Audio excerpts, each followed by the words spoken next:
बिस्मिल्लाहिर्रहमानिर्रहीम। अस्सलाम वालेकुम बच्चों, आज हमारा पेंडुलम के ऊपर लास्ट लेक्चर है। इससे पहले 2 लेक्चर हो चुके हैं। ये आज 3/3 लेक्चर होगा।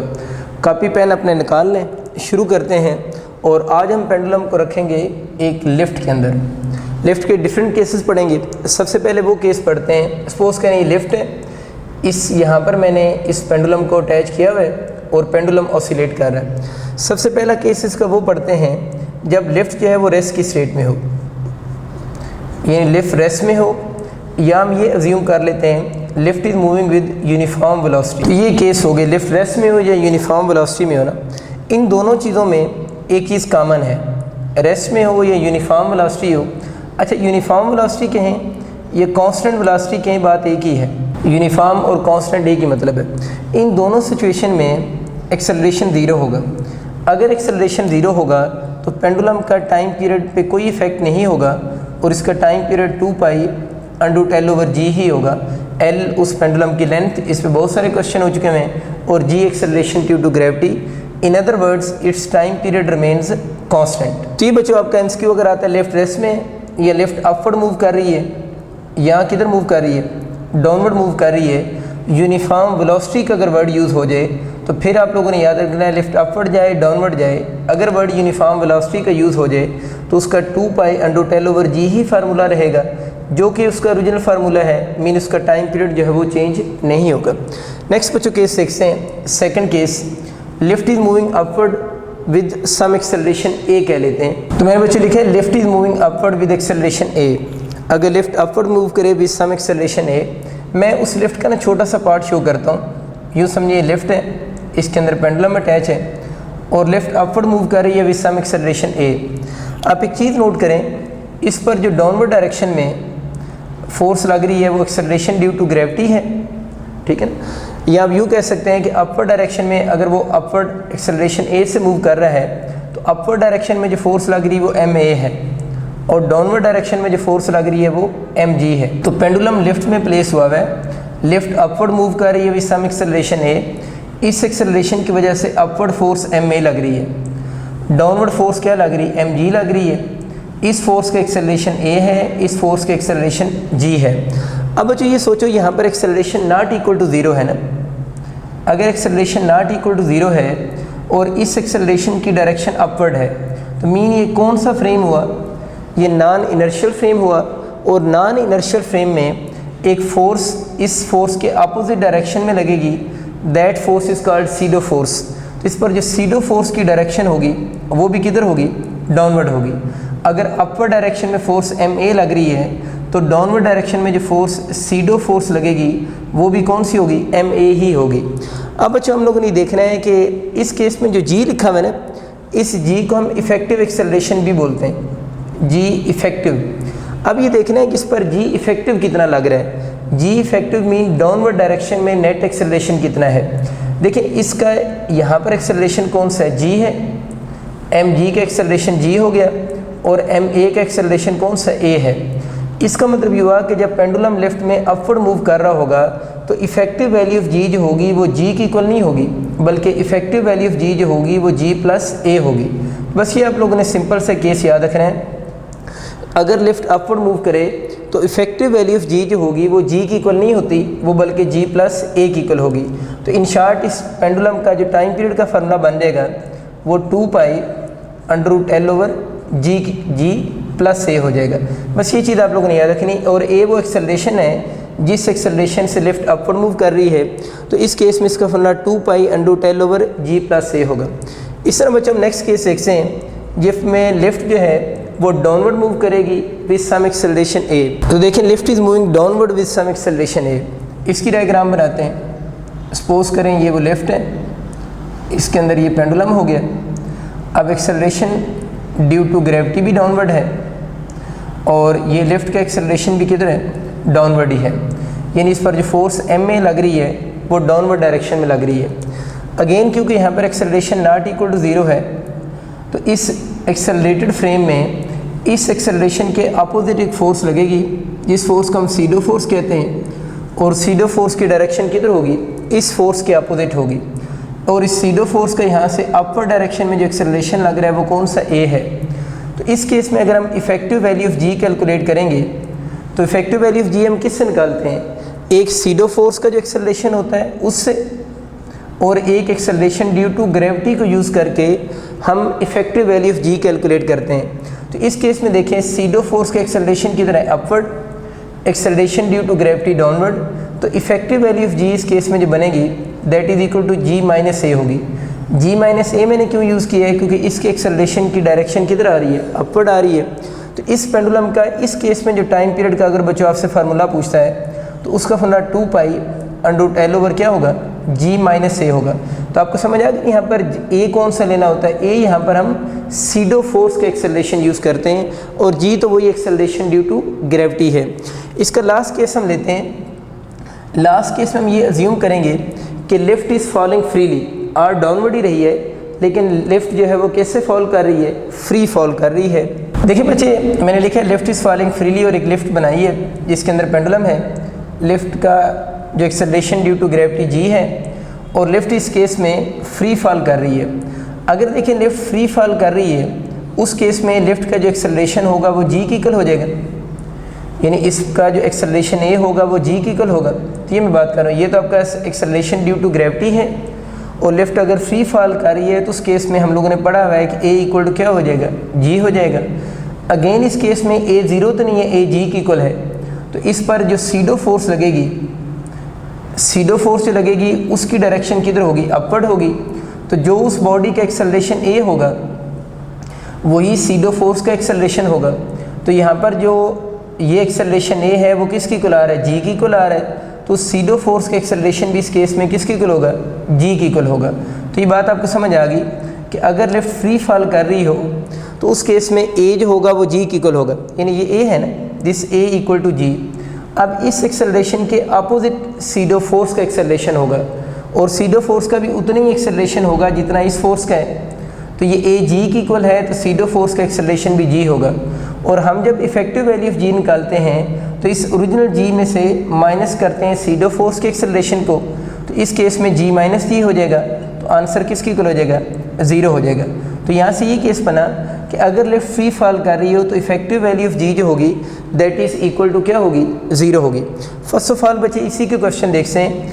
अगर effective value of g zero हो जाए तो आप ज़रा इस फार्मूले की तरफ आ जाएँ। ये लिखा हुआ है 2 पाई अंडर टेल ओवर जी।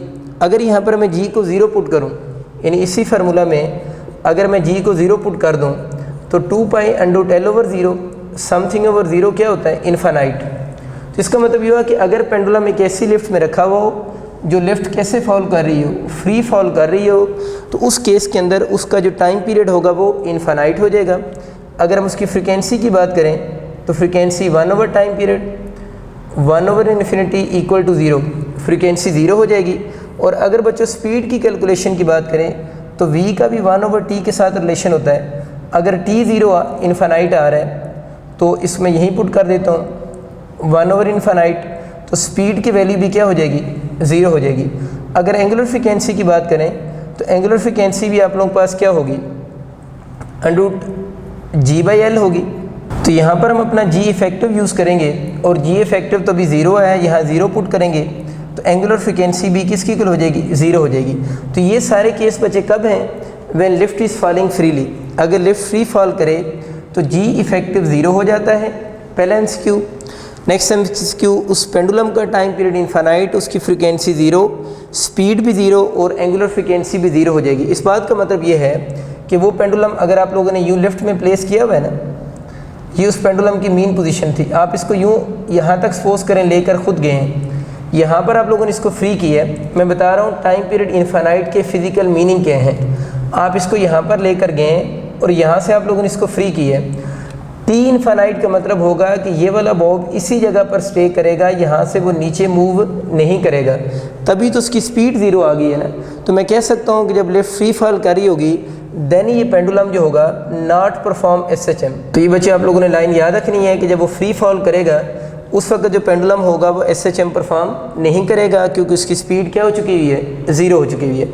कल अगर आपको याद हो तो मैंने बच्चों आपको एक सेटेलाइट का केस पढ़ाया था और मैंने सेटेलाइट के बारे में भी ये सेम वर्ड लिखे थे, satellite are freely falling bodies, यानी जितने भी सेटेलाइट्स होते हैं सारे सेटेलाइट फ्रीली फॉलिंग बॉडीज़ होते हैं। तो मुझे सिर्फ ये बताओ, क्या इस लिफ्ट के अंदर जी ज़ीरो है? इस लिफ्ट के अंदर देख लें जी तो नॉट इक्वल टू ज़ीरो आ रहा है, जी ज़ीरो नहीं है, लेकिन ये लिफ्ट फ्री फॉल कर रही थी तो इफेक्टिव वैल्यू ऑफ जी क्या होगी? ज़ीरो होगी है। इफेक्टिव वैल्यू ऑफ जी कैसे निकालते हैं वो प्रोसीजर आप समझ चुके हैं। तो याद रखना है कि जो कल बात हुई थी ना, satellites are freely falling bodies, तो सेटेलाइट के अंदर भी जी की वैल्यू ज़ीरो नहीं होती, लेकिन सेटेलाइट क्योंकि फ्रीली फॉलिंग बॉडीज़ होते हैं तो जस्ट लाइक अ लिफ्ट उनके अंदर इफेक्टिव वैल्यू ऑफ जी जो होगी वो किसकी इक्वल हो जाएगी? ज़ीरो हो जाएगी।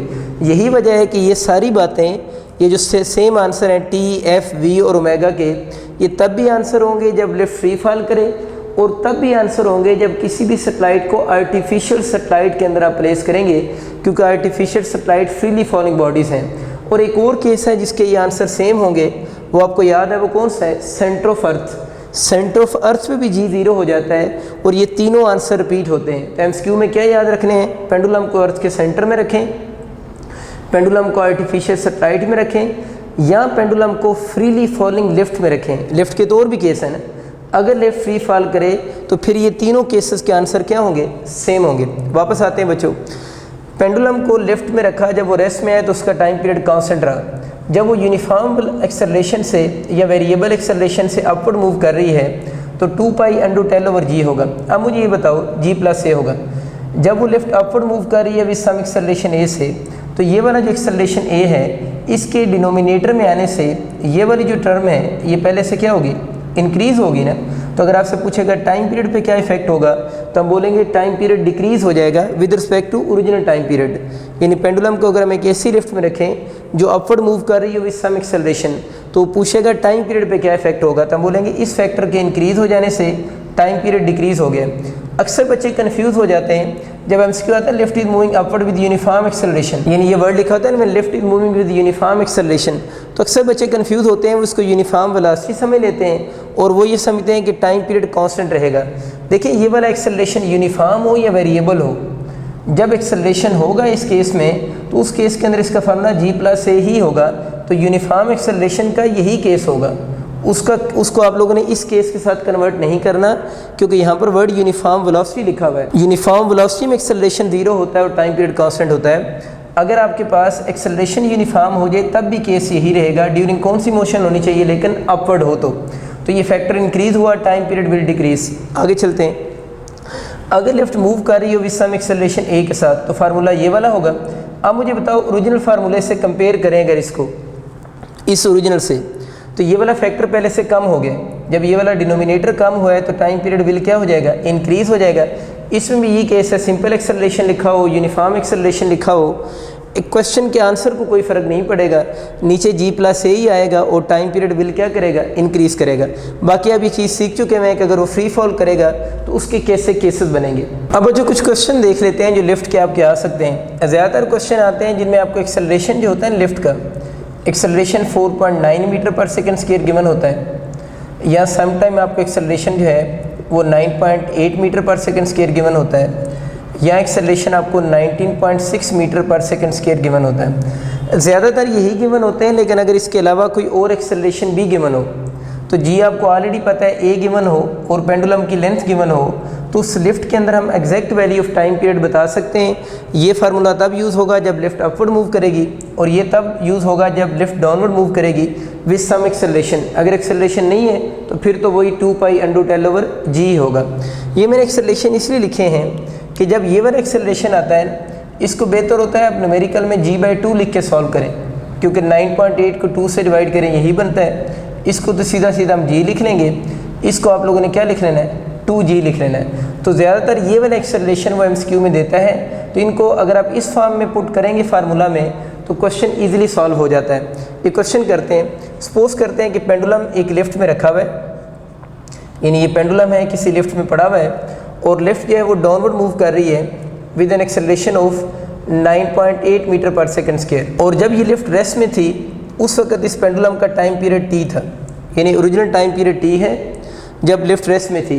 अब लिफ्ट डाउनवर्ड मूव कर रही है इस समय with acceleration of 4.9 metre per second square.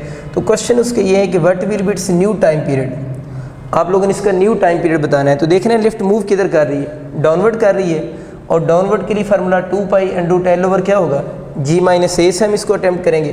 तो मैं इसका फार्मूला लिखता हूँ t इक्वल टू, बल्कि t प्राइम कर लेते हैं, 2 pi under tell over g minus A मुझे लिखना है ना, a मुझे पता है 4.9 है, और अभी हम लोगों ने सीखा है कि 4.9 को हम g/2 लिख सकते हैं। तो इसकी जगह पर आप लोगों ने g/2 लिख दिया, 4.9 को g/2, तो बन जाएगा 2 pi under root L over.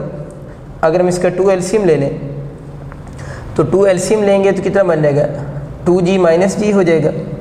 Further इसको हम सॉल्व करते हैं तो ये बन जाएगा बच्चों 2 pi under root L over 2g में से g को माइनस करें तो g/2 हो गया।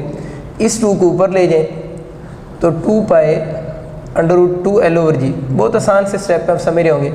इस 2 को आप बाहर वाली साइड पे लिख लें, इसका अंडर रूट तो नहीं लिया जा सकता, तो अंडर रूट 2 इसको लिखना पड़ेगा। तो ये बन जाएगा 2 pi under root L over G. अब ये जो 2 pi under root L over G है ये तो ओरिजिनल टाइम पीरियड है ना, तो your new time period will be equal to under root 2 times of T. तो न्यू टाइम पीरियड जो होगा वो पुराने टाइम पीरियड का अंडर रूट 2 टाइम होगा, या यूँ कह लें न्यू टाइम पीरियड ज़्यादा होगा किस टाइम पीरियड से, ओल्ड टाइम पीरियड से या ओरिजिनल टाइम पीरियड से कितने टाइम, अंडर रूट 2 टाइम्स। तो इस तरह के भी अगर बच्चों को क्वेश्चन आ जाए तो आप सॉल्व कर सकते हैं, लेकिन नॉर्मली इस अप्रोच के क्वेश्चन आते हैं, इनको अगर आप जी रख के क्वेश्चन में सॉल्व करेंगे तो क्वेश्चन काफ़ी ईजिली अटैम्प्ट हो जाता है। अब बच्चों हम देखते हैं वो केस जिसके अंदर pendulum is place in a car और ट्रेन, कि पेंडुलम किसी कार या ट्रेन में रखा गया है, बस भी हो जाए तो बात तो वही है। इसके भी वही केसेस हैं कि अगर आपकी बस मूव कर रही है, अगर तो इस बस का, कार का या ट्रेन का एक्सेलरेशन ज़ीरो होना, अगर एक्सेलरेशन ज़ीरो होगा और यहाँ पर इसकी सीलिंग के साथ पेंडुलम हैंग हो रहा है, तो इसके टाइम पीरियड का formula 2 pi under root L over G ही होगा। मीन अगर उसका एक्सेलरेशन ज़ीरो होगा तो टाइम पीरियड रिमेन्स कांस्टेंट। लेकिन अगर ये केस आ जाए कि लिफ्ट जो है वो मूव करे विद सम एक्सेलरेशन ए के साथ, अब अगर लिफ्ट एक्सेलरेट कर रही है तो फिर इसकी क्या सिचुएशन बनेगी। देखिए अगर लिफ्ट एक्सेलरेट कर रही है मीन उसका acceleration not equal to zero आ गया है, तो उस केस में ये जो फ्रेम बनेगा वो नॉन इनर्शियल फ्रेम होगा। तो मैं इस पेंडुलम को ना थोड़ा साइड पे बना देता हूँ। ये जो केस है इसी पेंडुलम को मैंने बाहर बना दिया। देखिए इस पेंडुलम पर एक डाउनवर्ड डायरेक्शन में जो फोर्स लग रही होगी ना, उसकी वजह से जो एक्सेलरेशन होगा वो तो एक्सेलरेशन ड्यू टू ग्रेविटी हो गई। तो ये इसका एक्सेलरेशन ड्यू टू ग्रेविटी है। मैं एम जी साथ में नहीं लिख रहा, खाली मैं एक्सेलरेशन लिख रहा हूँ। आप चाहें तो एम जी लिख लें, वेट डाउनवर्ड होगा एम जी। मैंने एम नहीं लिखा, खाली जी लिख दिया क्योंकि मुझे ज़रूरत एक्सेलरेशन की है ना। अब हमें ये तो पता है कि ये कार अगर उस डायरेक्शन मूव कर रही है तो इस डायरेक्शन में इस पर फोर्स एम में लग रही है, लेकिन इस कार की मोशन के अपोजिट इस पर एक फ़ोर्स लगेगी जो कि सीडो फोर्स होगी। यानी इस पर जो सीडो फोर्स लगेगी उस सीडो फोर्स की वजह से भी उतने ही एक्सेलरेशन प्रोड्यूस होगा। अगर ये कार राइट साइड पे एक एक्सेलरेशन से मूव कर रही है तो इस केस में पर जो सीडो फोर्स लगेगी, सीडो फोर्स की वजह से इतना ही एक्सेलरेशन प्रोड्यूस होगा जितना फॉरवर्ड डायरेक्शन में लग रहा है, बट इन अपोजिट डायरेक्शन। तो मैं कह सकता हूँ इस पर बैकवर्ड डायरेक्शन में जो एक्सेलरेशन लग रहा है वो ए है। हमारा अंडर ऑब्जर्वेशन जो है वो पेंडुलम है, तो हम ये कहेंगे पेंडुलम पर एक्सेलरेशन ड्यू टू ग्रेविटी तो डाउनवर्ड लग रहा है, लेकिन इस पर जो सीडो एक्सेलरेशन लग रहा है ना, यानी सीडो फोर्स की वजह से जो एक्सेलरेशन लग रहा है, उस एक्सेलरेशन को हम ए से डिनोट करेंगे और उसकी डायरेक्शन बॉडी की मोशन के क्या होगी, अपोजिट होगी। अब इस बॉडी पर दो एक्सेलरेशन लग रहे हैं पेंडुलम के बॉब पर, एक डाउनवर्ड और एक इस तरफ। हमें बेसिकली इफेक्टिव वैल्यू ऑफ जी चाहिए। तो यूँ समझ लें कि वो जो इफेक्टिव जी है उसके ये दो कंपोनेंट्स हैं, इन दोनों की टेल्स ज्वाइन हो रही हैं, और हमें पता है कि by head to tail rule अगर इन दोनों की टेल्स ज्वाइन हो रही हैं तो रिजल्टेंट लाइज समवेयर हेयर, मतलब ये रिजल्टेंट की बाउंड्रीज होगी ना, ऊपर रिजल्टेंट नहीं जा सकता, इधर नहीं आ सकता, इन दोनों के इन बिटवीन ही कहीं होगा। इन बिटवीन का मतलब मेरा ये नहीं कि यहाँ से 45 पर होगा, किसी भी एंगल पर हो सकता है। तो ये जो लाइन मैंने ड्रॉ की है ना बच्चों, ये शो कर रही है इफेक्टिव वैल्यू ऑफ जी को, जिस तरह अभी हम लोगों ने लिफ्ट में बात की थी। अब हम लोगों ने इफेक्टिव वैल्यू ऑफ जी निकालने के लिए यहाँ से एक मैं परपेंडिकुलर ड्रॉ करता हूँ। ये मैंने ऐसा क्यों किया है, क्योंकि ये जो लाइन है ये इसकी बेस की तरह बिहेव करेगी, ए को शो करेगी, ये लाइन परपेंडिकुलर की तरह बिहेव करेगा, किसको शो करेगी, जी को। तो हमने ये चीज़ निकालनी है, इसी को हम इफेक्टिव वैल्यू ऑफ जी कह रहे हैं। तो अगर मैं इसके ऊपर पाइथागोरस थ्योरम अप्लाई करूँ तो पाइथागोरस थ्योरम आप लोगों को क्या होगा, हाइपरन्यूज का स्क्वायर, हाइपरन्यूज पे क्या चीज़ आ रही है, जी इफेक्टिव का स्क्वायर, ये हाइपरन्यूज है ना, इक्वल टू क्या हो जाएगा, बेस का स्क्वायर प्लस परपेंडिकुलर का स्क्वायर, बेस ए परपेंडिकुलर जी। मुझे तो जी इफेक्टिव का स्क्वायर तो नहीं चाहिए, जी इफेक्टिव चाहिए, तो दोनों तरफ मैंने अंडर रूट ले लिया है। तो यहाँ से बच्चों जो जी इफेक्टिव बनेगी that is equal to a square plus ji square हो जाएगी। इसका मतलब ये हुआ कि अगर पेंडुलम किसी ट्रेन में, कार में या बस में पड़ा हुआ है जो मूव कर रही है या एक्सेलरेट कर रही है विद एक्सेलरेशन ए के साथ, तो उस केस में उस पेंडुलम का जो टाइम पीरियड बनेगा वो 2 pi under root L over, आप लोगों ने नीचे क्या लिखना होता है, जी इफेक्टिव लिखना होता है। और इस केस में जी इफेक्टिव जो बन रहा है वो ए स्क्वायर प्लस क्या होगा, जी स्क्वायर होगा। और ए यहाँ पर उस फ्रेम का एक्सेलरेशन है, किसका, उस फ्रेम का एक्सेलरेशन है जिसके अंदर आप लोगों ने किसको प्लेस किया हुआ है, पेंडुलम को प्लेस किया हुआ है। तो इस केस में उसका जो टाइम पीरियड का फार्मूला बनेगा वो 2 pi under root L over G effective की जगह पर हम क्या लिख देंगे, A square plus ji square और इसकी होल पावर 1/2 हो जाएगी। 1/2 उस अंडर रूट को लिख रहा हूँ ना। तो ये बच्चों आप लोगों ने याद रखनी कि अगर पेंडुलम को किसी लिफ्ट में रखेंगे तो उस केस में उसका जो इफेक्टिव एक्सेलरेशन बनेगा, ये इफेक्टिव जी बनेगा, वो ए स्क्वायर प्लस जी स्क्वायर होल पावर 1/2 हो जाएगा। खुद सोचो कि अगर एक्सेलरेट की बजाय कभी ये वर्ड यूज़ हो जाए कि ये जो ट्रेन है वो डिसेलरेट कर रही है, यानी एक्सेलरेट की बजाय डिसेलरेट कर रही है, तो जब ये डिसेलरेट करेगी तो उसका ये वाला जो एक्सेलरेशन ए होगा, ठीक है, उसकी डायरेक्शन, यानी अगर ये डिसेलरेट करेगी तो हमें पता है कि अगर ये इस डायरेक्शन मूव कर रही है, जब डिसेलरेट का वर्ड यूज़ होगा तो इस सिस्टम का अपना एक्सेलरेशन की डायरेक्शन बैकवर्ड होगी ना। सिस्टम का जो एक्सेलरेशन होगा या इस कार का जो एक्सेलरेशन होगा उसकी डायरेक्शन बैकवर्ड होगी। अब जो सीडो एक्सेलरेशन होगा, सीडो एक्सेलरेशन की डायरेक्शन तो इस अप्लाइड एक्सेलरेशन की डायरेक्शन के अपोजिट होनी है। अगर ये बैकवर्ड लग रहा है तो बचूंगड़ो सीडो एक्सेलरेशन ने किधर लगना है, फॉरवर्ड डायरेक्शन में अप्लाई होना है। तो अब जब हम इसकी डायग्राम बनाएंगे वो आप खुद से बना लीजिएगा, जी तो इधर ही रहेगा, ए इस तरफ हो जाएगा ना। तो जब ए इस तरफ हो जाएगा तो अगर आप इसके कंपोनेंट्स बनाएंगे, मैं थोड़ा सा आइडिया देता हूँ, ये आपका किसकी डायरेक्शन होगी, ए की, ये इस तरफ आप लोगों के पास ए की डायरेक्शन होगी, इफेक्टिव जी इस तरफ हो जाएगा ना, ये जी इफेक्टिव हो जाएगा। तो आप लोगों ने जब जी इफेक्टिव कैलकुलेट करना है तो यहाँ से परपेंडिकुलर ड्रॉ करोगे, ठीक है, ये बेस ये परपेंडिकुलर हो जाएगा। तो अब हम ये फार्मूला लगाएंगे ना जी इफेक्टिव के लिए, इसका स्क्वायर प्लस इस आपके पास बेस का स्क्वायर प्लस परपेंडिकुलर का स्क्वायर। अब कुछ बच्चे सोचते हैं कि अगर इसकी डायरेक्शन चेंज हुई है तो इसके साथ माइनस आना चाहिए, आप लगा लें माइनस, लेकिन जब उस माइनस का आप स्क्वायर करेंगे तो उसका आंसर क्या हो जाएगा, पॉजिटिव हो जाएगा। ये बात क्लियर होगी ना। तो ये बच्चों आप लोगों ने बात याद रखनी है कि अगर आपके पास पेंडुलम एक लेफ्ट ट्रेन में पड़ा हुआ है, अगर वो एक्सेलरेट कर रही है तब भी इफेक्टिव एक्सेलरेशन ए स्क्वायर प्लस जी स्क्वायर 1/2 ही होगा, और अगर वो डिसेलरेट करे तब भी यही होगा, एक्सेलरेट करे तब भी आंसर क्या होगा, सेम होगा।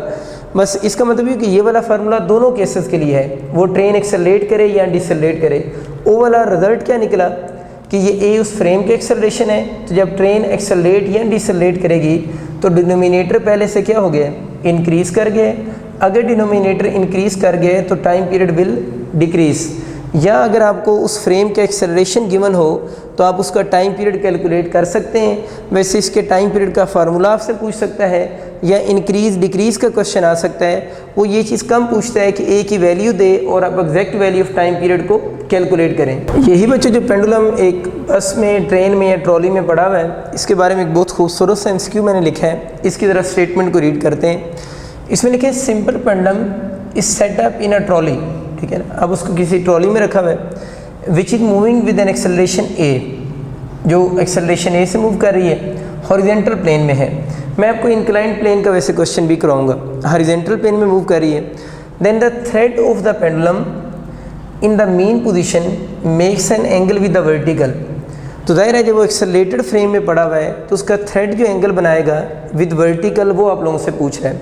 बहुत सिंपल सा क्वेश्चन, यूँ समझिए ये ट्रॉली है, इसके अंदर पेंडुलम हैंग हो रहा है और ये जो ट्रॉली है फॉरवर्ड डायरेक्शन में मूव कर रही है विद सम एक्सेलरेशन ए के साथ। जाहिर है अगर मैं आपसे इतना पूछूँ ना, ये अगर फॉरवर्ड डायरेक्शन मूव कर रही है तो इस पेंडुलम ने किस डायरेक्शन में मूव करना है। तो देखिए इस पेंडुलम का अपना एक्सेलरेशन ड्यू टू ग्रेविटी तो किधर लग रहा है, इस पर डाउनवर्ड है ना, तो उसने उस डायरेक्शन में मूव करना है इस एक्सेलरेटेड फ्रेम के अंदर, क्योंकि इस फ्रेम में एक्सेलरेशन 0 नहीं है ना। तो हम लोगों ने देखना है इस वक्त इसके बॉब ने मीन पोजीशन से किस डायरेक्शन में मूव करना है। तो इस बॉब ने उस डायरेक्शन में मूव करना है जिस डायरेक्शन में इस पर सीडो फोर्स लगेगी। ये बात याद रखनी है कि अगर ये एक्सेलरेटेड फ्रेम में पड़ा हुआ है तो इसने किस डायरेक्शन मूव करना है, जिस डायरेक्शन में इस पर क्या लगेगी, सीडो फोर्स। ये खुद एक बहुत अच्छा एमसीक्यू है। तो अगर इतना एमसीक्यू आ जाए, आपसे पूछे किस डायरेक्शन में मूव करेगा, तो अगर फॉरवर्ड एक्सेलरेशन ये वाला है, जो ट्रॉली है वो इस डायरेक्शन मूव कर रही है, तो सीडो फोर्स इस पर इस एक्सेलरेशन के अपोजिट लगेगी। तो अगर वो फोर्स अपोजिट लग रही है तो उसका एक्सेलरेशन भी क्या होगा, अपोजिट ही होगा। इसका मतलब ये हुआ कि इस पेंडुलम ने कि बॉब ने मीन पोजीशन से किधर मूव करना है, बैकवर्ड डायरेक्शन में मूव करना है। तो ये बात तो मैं कंफर्म होगी कि अगर आपके ये एमसीक्यू आ जाए कि अगर ट्रेन इस डायरेक्शन मूव कर रही है, अभी सम एक्सेलरेशन है से ये ट्रॉली, तो इस पेंडुलम ने मूव किधर करना है, उस डायरेक्शन मूव करना है जिस डायरेक्शन में इस पर सीडो फोर्स लगेगी। और सीडो फोर्स जो सिस्टम का एक्सेलरेशन होता है उसके अपोजिट लगती है। अगर ये फॉरवर्ड जा रहा है तो सीडो एक्सेलरेशन की डायरेक्शन बैकवर्ड होगी। इस बात का मतलब ये हुआ, मैं अब डायग्राम बनाता हूँ, ये उसकी मीन पोजीशन है, ये मीन पोजीशन होगी और ये एक्सट्रीम पोजीशन होगी ना। अब हम लोगों ने एक्सट्रीम पोजीशन पे ये क्वेश्चन सॉल्व करना है और ये मैं समझ आ गया कि वो वापस क्यों आ रहा है, क्योंकि उस बॉब ने उस डायरेक्शन मूव करना है जिस डायरेक्शन में सीडो फोर्स होगी। ये एक्सट्रीम पोजीशन होगी। आपसे ये एंगल पूछा गया क्वेश्चन में, ये कह रहे हैं ना, एक्सेलरेशन हॉरिजॉन्टल प्लेन में मूव कर रहे थे, the thread of the pendulum in mean position makes an angle with the vertical, यानी ये आपके पास ये वाला एंगल आप लोगों ने बताना है उसका कितना बन रहा है। ठीक है, हमें ये तो पता है ना एक्सेलरेशन ड्यू टू ग्रेविटी की डायरेक्शन डाउनवर्ड होगी और जो सीडो फोर्स की वजह से एक्सेलरेशन है ए जिससे हम बोल रहे हैं उसकी डायरेक्शन ये है। आप लोगों को ये वाला एंगल कैलकुलेट करना है। तो उस एंगल को कैलकुलेट करने के लिए आप ये काम करें, उसी लाइन को आगे एक्सटेंड कर लें, यानी वही जो लाइन आ रही है उस लाइन को आगे एक्सटेंड कर दें। देखिए ये लाइन तो स्ट्रेट चल रही है ना, अगर इस लाइन के इसके साथ एंगल थीटा है तो इस लाइन का भी इसके साथ एंगल कौन सा बनेगा, थीटा ही एंगल होगा। दोनों के एंगल सेम हो गया। अब आप लोगों ने यहाँ से ये काम करना है कि इस लाइन से इस लाइन के ऊपर आप लोगों ने यूँ ज्वाइन कर दें। तो ये एंगल आपका कितने डिग्री बना, 90। ये एंगल समझ आ गया थीटा क्यों है, क्योंकि ये स्ट्रेट है, ये दोनों पैरेलल हैं, इसको एक्सटेंड कर दिया और जी वाली लाइन को इस लाइन के साथ आप लोगों ने ज्वाइन कर दिया। ये एंगल 90 डिग्री हो गया और ये वाली लाइन किसको शो करेगी, ए को, तो इसका परपेंडिकुलर ए हो जाएगा और इसकी बेस किसकी बन रही, जी के। हमें ये वाला एंगल चाहिए, तो ऐसी को रेशियो यूज़ करेंगे जिसमें परपेंडिकुलर भी आता हो और बेस भी आता हो। तो अगर यहाँ से मैं टेन थीटा यूज़ करूँ तो टेन थीटा क्या होता है, थ्रू प्रॉपर ब्रूशिंग, यानी परपेंडिकुलर ओवर बेस। तो ये जो थीटा एंगल होगा, चलिए मैं कंप्लीट लिख देता हूँ ना, कि tan theta is equal to होगा परपेंडिकुलर ओवर बेस। तो परपेंडिकुलर इसका ए है इस ट्राइंगल का और बेस इसकी किसकी इक्वल है, जी के इक्वल है।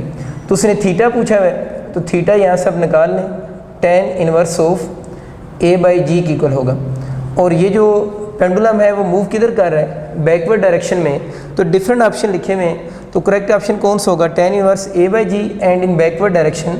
तो इसका ऑप्शन कौन सा होगा, बीटा ऑप्शन होगा। तो ये बात आपको क्लियर होगी। ये तब है जब ट्रेन जो है वो एक्सेलरेट कर रही होगी या ट्रॉली एक्सेलरेट करेगी। जब वो सिंपल कहते हैं ना मूव विद सम एक्सेलरेशन ए, तो फिर यही आप लोगों ने चूज़ करना है। लेकिन अगर वो कह देता है कि उस ड्राइवर ने सडन ब्रेक अप्लाई की हैं, अगर उस ड्राइवर ने सडन ब्रेक अप्लाई की हैं तो फिर ये डिसलेट करेगा। जब ये डिसलेट करेगा तो सिस्टम के एक्सेलरेशन की डायरेक्शन ये हो जाएगी, यानी सिस्टम के एक्सेलरेशन की जब ये डायरेक्शन होगी तो इस पेंडुलम पर जो सीडो एक्सेलरेशन लगेगा उसकी डायरेक्शन इस एक्सेलरेशन की क्या होगी, अपोजिट होगी। तो अगर वो कहते हैं ना उसके ड्राइवर ने सडन ब्रेक्स अप्लाई किए हैं तो उस केस में इस पेंडुलम ने किधर मूव करना है, फॉरवर्ड डायरेक्शन में मूव करना है। तो फिर यही सेम डायग्राम आप इस जगह पर जाकर बनाएंगे और इसको आप लोगों ने इसके कंपोनेंट्स में रिजॉल्व करना है। तो मुझे आप लोगों ने असाइनमेंट पे फिर आंसर करना है कि अगर ये डिसलेट करे तो फिर ये तो बात क्लियर होगी कि डिसलेट करने के बाद इसने मूव किधर करना है, जिस डायरेक्शन में सीडो फोर्स लगेगी। अब सिस्टम का हमें पता है कि अगर बॉडी इस डायरेक्शन में मूव कर रही है और वो डिसलेट करेगी तो उसका एक्सेलरेशन नेगेटिव होगा और उस सिस्टम की एक्सेलरेशन की डायरेक्शन ये वाली होगी। सीडो फोर्स जो होगी वो इस एक्सेलरेशन की क्या लगेगी, अपोजिट लगेगी। तो इस बॉब ने मूव तो किधर करना है, फॉरवर्ड डायरेक्शन में ही करना है। अब आप लोगों ने बच्चों इस एक्सट्रीम पोजीशन पे मुझे बताना है कि ये जब एक्सट्रीम पोजीशन पे होगा तो इसका ये वाला एंगल कितना बनेगा। तो इन ऑप्शन में से फिर आप लोगों ने चूज़ करना है कि करेक्ट ऑप्शन कौन सा होगा जब वो ट्रॉली, ट्रेन या बस क्या करेगी, डिसलेट करेगी। बाकी सारा क्वेश्चन सेम है, ऑप्शन भी सेम है। आप लोगों ने कमेंट सेक्शन में फिर मुझे इसका आंसर सेंड करना है कि इसका करेक्ट आंसर कौन सा होगा। अब बच्चों हम केस ही देखते हैं कि एक कार है जिसके छत के साथ एक पेंडुलम यूँ हैंग हो रहा है, ठीक है ना। ये यूँ समझने कि यहाँ पर पेंडुलम हैंग हो रहा है उसकी छत के साथ, और ये कार जो है एक सर्कुलर ट्रैक के लॉन्ग टर्न ले रही है, और जिस सर्कुलर ट्रैक में वो टर्न ले रही है उसके रेडियस आर है। क्वेश्चन उसका ये कि इसकी छत के साथ जो पेंडुलम आप लोगों ने इसके इनसाइड हैंग किया हुआ है उस पेंडुलम का इस केस में टाइम पीरियड बताएं। तो अगर आप इस केस में उसका टाइम पीरियड देखना चाह रहे हैं तो मैं इस पेंडुलम को अलहदा करके बनाता हूँ। सपोज करें ये वो पेंडुलम है, ये पेंडुलम यहाँ पर हैंग हो रहा है ना उसकी छत के साथ। अब हमें ये पता है कि ये भी जो फ्रेम है इस फ्रेम में भी एक्सेलरेशन जीरो नहीं है। अगर वो कार सर्कुलर टर्न ले रही है तो उस पर एक एक्सेलरेशन सेंटीमीटर एक्सेलरेशन लगेगा ड्यू टू सेंटीमीटर फोर्स जिसकी डायरेक्शन टुवर्ड सेंटर होगी। अगेन ये फ्रेम जो है वो एक्सेलरेटेड फ्रेम है, तो इस पर एक फोर्स आउटवर्ड डायरेक्शन में लगेगी जिसे हम सेंट्रीफ्यूगल फोर्स या सीडो फोर्स भी कहते हैं। उसकी एक्सेलरेशन की मैग्नीट्यूड भी उतनी होगी जितनी सेंटीमीटर एक्सेलरेशन की मैग्नीट्यूड है, यानी जितनी सेंटीमीटर फोर्स की एक्सेलरेशन कौन सा AC है, तो जो सेंट्रीफ्यूगल फोर्स होगी उसके एक्सेलरेशन की मैग्नीट्यूड भी क्या होगी, AC होगी। इसका मतलब ये हो कि जब कार सर्कुलर ट्रैक में टर्न ले रही होगी तो पेंडुलम जो है वो खुद किस फ्रेम में पड़ा हुआ है, एक्सेलरेटेड फ्रेम में पड़ा हुआ है। तो इस पर सेंट्रीफ्यूगल फोर्स जो लगेगी वो आउटवर्ड डायरेक्शन में लगेगी, और हमें पता है कि अगर सेंट्रीफ्यूगल फोर्स आउटवर्ड डायरेक्शन में लग रही है तो इस पेंडुलम ने मूव भी किस डायरेक्शन में करना है, सेंट्रीफ्यूगल फोर्स की डायरेक्शन में मूव करना है। तो इस पेंडुलम का जो एक्सेलरेशन होगा वो आपका इसी डायरेक्शन में होगा, AC उसका एक्सेलरेशन हो गया। अब इस केस में जो एक्सेलरेशन ड्यू टू ग्रेविटी है वो तो किधर होगा, डाउनवर्ड होगा। अब आप लोगों ने अगर पेंडुलम का टाइम पीरियड बताना है तो आपको effective value of G calculate करनी पड़ेगी। वो वही पुराना मेथड होगा, एक ये कंपोनेंट है, एक ये वाला कंपोनेंट है, और आप लोगों ने G इफेक्टिव यहाँ से कैलकुलेट करनी है। वो हम पहले भी कैलकुलेट कर चुके हैं कि आप यहाँ से इस एंगल को थीटा ले लें और इस ट्राइंगल के ऊपर आप क्या अप्लाई करें, पैथागोरस थ्योरम अप्लाई करें। अगर हम इसके ऊपर पैथागोरस थ्योरम अप्लाई करते हैं तो क्या बन जाएगा, हाइपोटेन्यूज का स्क्वायर, ये पहले भी किया है इसलिए मैं थोड़ा जल्दी करवा रहा हूँ, इक्वल टू बेस का स्क्वायर प्लस आप लोगों के पास परपेंडिकुलर का स्क्वायर। हमें क्योंकि G की वैल्यू चाहिए, बोथ साइड पेन रूट ये कैंसिल हो गया, तो यहाँ से जो G इफेक्टिव बनेगी वो इज़ इक्वल टू हो जाएगी AC का स्क्वायर और प्लस कौन सा G स्क्वायर की इक्वल हो जाएगा। तो ये बच्चों आप लोगों ने याद रखना है। इस केस में इसके टाइम पीरियड का जो फार्मूला फिर बनेगा आपका T is equal to 2 pi under root of L over G effective की जगह पर क्या लिख देंगे, AC का स्क्वायर प्लस कौन सा G स्क्वायर होल पावर 1/2।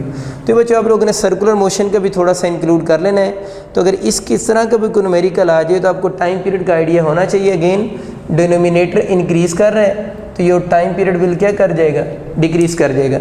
एक इसका और केस देखते हैं, जब पेंडुलम जो है उसको हम एक इंक्लाइंड प्लेन के ऊपर रखेंगे, एक बस के अंदर रखेंगे, जो बस एक इंक्लाइंड प्लेन के ऊपर फ्रीली मूव कर रही होगी। तो देखिए बच्चे मैंने एक इंक्लाइंड प्लेन बनाई है जिसका इंक्लिनेशन एंगल थीटा है, और बस जो है वो फ्रीली मूव कर रही है, और उसके अंदर एक पेंडुलम उसकी छत के साथ हैंग किया हुआ है। पूछ रहे हैं इस पेंडुलम का टाइम पीरियड कितना होगा।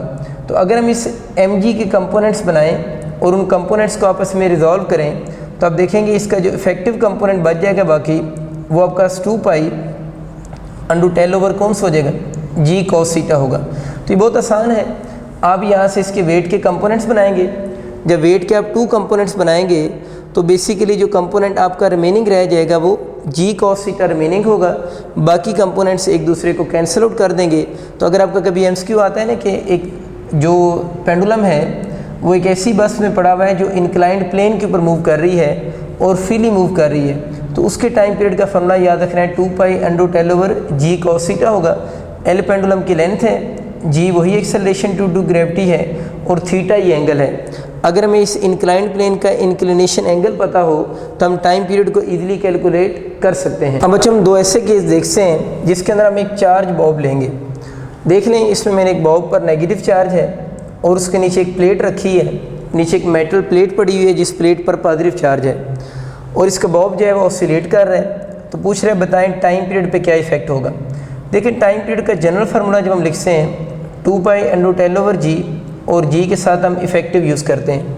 अब ज़रा खुद सोचो, जब ये बॉब एक्सट्रीम पोजीशन पर होगा, अगर इस पर नेगेटिव चार्ज है, नीचे प्लेट पर पॉजिटिव चार्ज है, मीन ये एक ऐसा केस है जिसके लिए मैं अपोजिट चार्जेस लिख सकता हूँ। अपोजिट चार्जेस मीन इस पर नेगेटिव इस पर पॉजिटिव, या ये क्वेश्चन आ जाए ये नेगेटिव हो जाए और ये पॉजिटिव हो जाए, फिर भी क्वेश्चन का आंसर सेम रहेगा।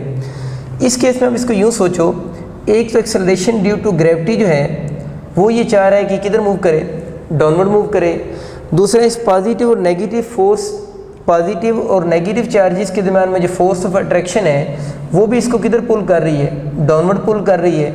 इसका मतलब ये कि एक्सेलरेशन ड्यू टू ग्रेविटी भी इसको डाउनवर्ड पुल कर रहा है और जो इलेक्ट्रिक फोर्स है वो भी इसको किधर पुल कर रही है, डाउनवर्ड पुल कर रही है। तो इस केस में क्योंकि अट्रैक्शन हो रही है, उस अट्रैक्शन की वजह से जो जी इफेक्टिव की वैल्यू होगी ना, जी इफेक्टिव की value original value of G से क्या हो जाएगी, ग्रेटर हो जाएगी। अगर जी effective original value of G से ग्रेटर आ रहा है तो इस केस में उसका time period will decrease. Mean अगर बॉब पर और इन दोनों पर अपोजिट चार्जेस होंगे तो जी इफेक्टिव ग्रेटर होगी जी से। क्यों ग्रेटर होगी? क्योंकि यहाँ पर अट्रैक्शन हो रही है ना, तो उस अट्रैक्शन की वजह से इलेक्ट्रिक फोर्स भी इसको डाउनवर्ड अट्रैक्ट करेगी और फोर्स ऑफ ग्रेविटी भी डाउनवर्ड अट्रैक्ट कर रही है। तो effective value of G original value of G से ज़्यादा होगी तो टाइम पीरियड विल डिक्रीज। लेकिन अगर बच्चे क्वेश्चन सिमिलर चार्जेस का आ जाए तो सिमिलर चार्जेस के केस में एक्सेलरेशन ड्यू टू ग्रेविटी तो इसको डाउनवर्ड ही पुल करना चाहेगा, यानी एक्सट्रीम से मीन पोजीशन की तरफ आए। लेकिन जो इलेक्ट्रिक फोर्स होगी इस केस में वो इसको अट्रैक्ट करेगी बॉब को या रिपेल करेगी, वो एक्सट्रीम पोजीशन से बॉब को क्या करेगी, रिपेल करेगी। जब रिपल्शन होगी तो उस केस में जो जी इफेक्टिव होगा ना वो आपके पास less than original value of G हो जाएगा। यानी इस केस में जो जी इफेक्टिव होगा, जी इफेक्टिव मीन जिसको डाउनवर्ड पुल कर रहा है, वो acceleration original value of G से क्या हो जाएगा, कम हो जाएगा। तो यही जो फार्मूला है वो 2π√L/g इफेक्टिव। इसमें आप ज़रा देखो ना, अगर जी इफेक्टिव की वैल्यू इस केस में कम हो रही है तो time period will increase. Again बच्चों वही बात कि आप लोगों ने टाइम पीरियड के क्वेश्चन स्पीड के साथ भी लिंक होते हैं। अगर इस पहले वाले केस में टाइम पीरियड कम हो रहा है तो उसकी स्पीड इंक्रीज़ करेगी, और अगर इस केस में हमें अगेन पता है टी और वी का इन्वर्स रिलेशन है, अगर टाइम पीरियड ज़्यादा हो रहा है तो स्पीड विल डिक्रीज़। तो ये बच्चों चार्ज पेंडुलम के क्वेश्चन भी आप लोगों ने थोड़े माइंड में रखने हैं। अगर कोई इस तरह का क्वेश्चन आ जाए तो जी इफेक्टिव का कंसेप्ट यूज़ करके आप उसको ईजिली अटैम्प्ट कर सकते हैं। अब बच्चों हम बात करते हैं सेकंड पेंडुलम के बारे में। सेकंड पेंडुलम एक ऐसा पेंडुलम होता है जिसका टाइम पीरियड 2 सेकंड होता है और इसका जो टाइम पीरियड होता है वो कांस्टेंट होता है। इस कांस्टेंट की क्या मीनिंग है अभी उस पर हम बात करते हैं। इसका टाइम पीरियड 2 सेकंड होगा। अब अगर हम इसकी फ्रीक्वेंसी की बात करें तो 1/t 1/2 तो 0.5 हर्ट्ज़, इसकी फ्रीक्वेंसी 0.5 हर्ट्ज़ होती है। अगर मैं टाइम पीरियड का फार्मूला लिखूं 2π√L/g, अब इस फार्मूला में हमें इसका टाइम पीरियड भी पता है 2 सेकंड्स, जी हमें पता है 9.8 होता है। तो इसको अगर हम सॉल्व करें तो अगर हम इसकी लेंथ अर्थ के लिए लिखते हैं तो अर्थ इस फार्मूले से अगर आप कैलकुलेट करेंगे ना, ज़रा कैलकुलेटर के बिना ये कैलकुलेट नहीं होगा, लेकिन आप लोगों ने इस पेंडुलम की लेंथ ऑन अर्थ याद रखनी। अर्थ इसलिए कह रहा हूँ कि जी को मैंने 9.8 यूज़ किया है, तो इसकी जो लेंथ बनेगी वो 0.994 मीटर हो जाएगी। अगर इसको सेंटीमीटर में लिखें तो अप्रॉक्सीमेट 99 सेंटीमीटर हो जाएगी, या हम इसको मीटर में 1 मीटर भी लिख सकते हैं। तो ये सेकंड पेंडुलम की लेंथ की बात हो रही है, किसके ऊपर, अर्थ के ऊपर बात हो रही है। अब मैं इसके 2 मेजर एमसीक्यू लिखता हूँ, फिर आपको थोड़ा सा सेकंड पेंडुलम का जो कंसेप्ट है वो ज़्यादा बेहतर क्लियर हो जाएगा। मैंने बच्चों आपके लिए 2 एमसीक्यू बोर्ड पे लिखे हैं। अब आपको ये कंसेप्ट क्लियर करना है जो मैंने बोला ना, सेकंड पेंडुलम का टाइम पीरियड 2 सेकंड होता है और इसके आगे मैंने कांस्टेंट वर्ड लिखा है। अब इस बात को ज़रा समझिएगा। और एक और बात याद रखनी है कि सेकंड पेंडुलम का टाइम पीरियड कांस्टेंट होता है और 2 सेकंड होता है, और इसकी लेंथ के साथ याद रख लीजिएगा इसकी लेंथ वेरिएबल होती है। यानी सेकंड पेंडुलम का टाइम पीरियड अगर कांस्टेंट होता है तो इसकी लेंथ वेरिएबल होती है। इस बात को क्लियर करते हैं इन 2 एमसीक्यू की मदद से। बहुत खूबसूरत एमसीक्यू देखें, इस second pendulum is on moon, कि सेकंड पेंडुलम ऑन मून, यानी एक सेकंड पेंडुलम में मून के ऊपर है। What will be it's time period, तो मैंने आपको बताया कि जो सेकंड पेंडुलम होता है उसका टाइम पीरियड तो क्या रहता है, कांस्टेंट रहता है।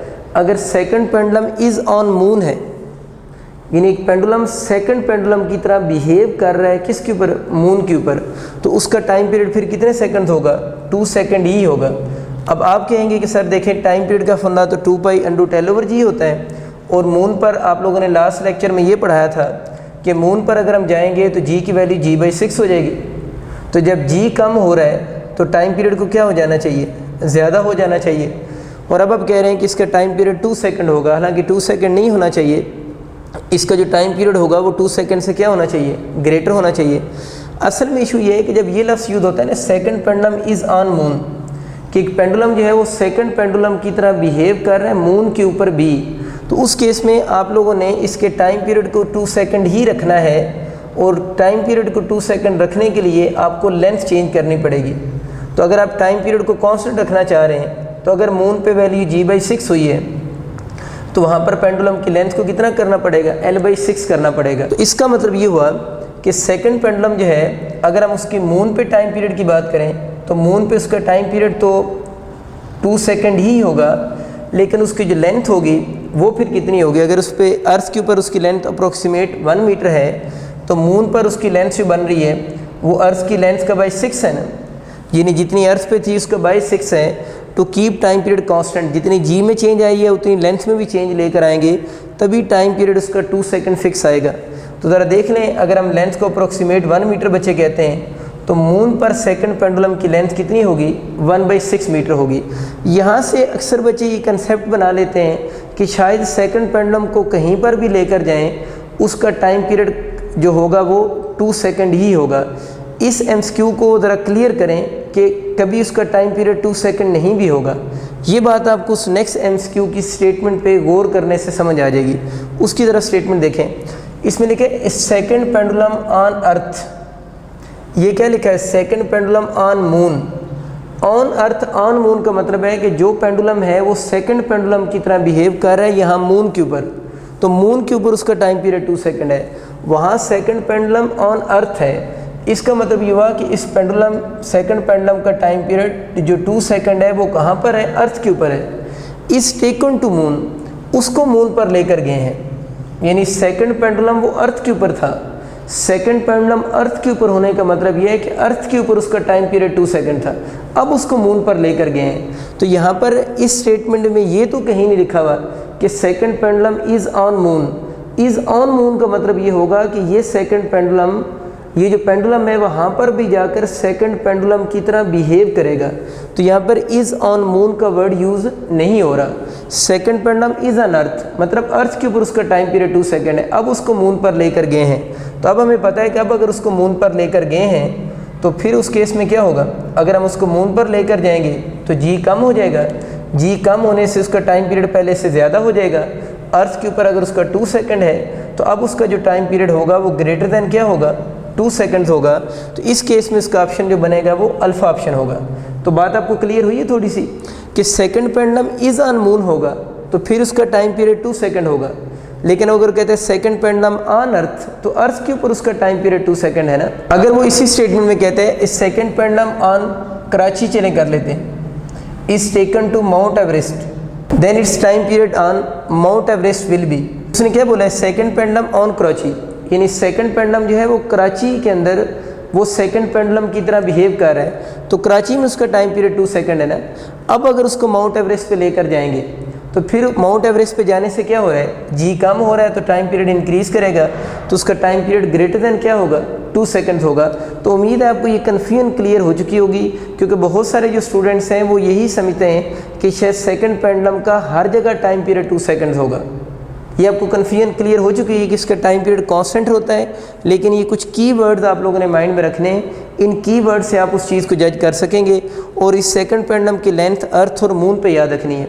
एक और छोटी सी इन्फॉर्मेशन याद रख लें कि एक ऐसा पेंडुलम जिसका टाइम पीरियड 1 सेकंड हो, उसका कोई स्पेशल नाम तो नहीं है, लेकिन उसकी लेंथ अर्थ के ऊपर अक्सर पूछ लेते हैं एमसीक्यू में ना, तो वो हम इसी फार्मूला से कैलकुलेट कर सकते हैं। ये फार्मूला लिखा है 2π√L/g, तो t की जगह 1 सेकंड पुट करें, g 9.8 और 2π वैसे ही हमें पता है, तो इस फार्मूले को अगर हम कैलकुलेटर से सॉल्व करेंगे तो इट्स लेंथ ऑन अर्थ जो बनेगी वो 0.25 मीटर हो जाएगी, या आप इसको 25 सेंटीमीटर भी कह सकते हैं। तो बच्चों छोटी सी इन्फॉर्मेशन आप लोगों ने याद रखनी है कि एक पेंडुलम जिसका टाइम पीरियड 1 सेकंड हो, उसका कोई स्पेशल नेम तो नहीं है, जिस तरह उसका स्पेशल नेम है तो उसकी लेंथ ऑन अर्थ जो होगी वो 0.25 मीटर या 25 सेंटीमीटर होगी। अल्लाह पाक आप सबको कामयाब करे। अल्लाह हाफिज़।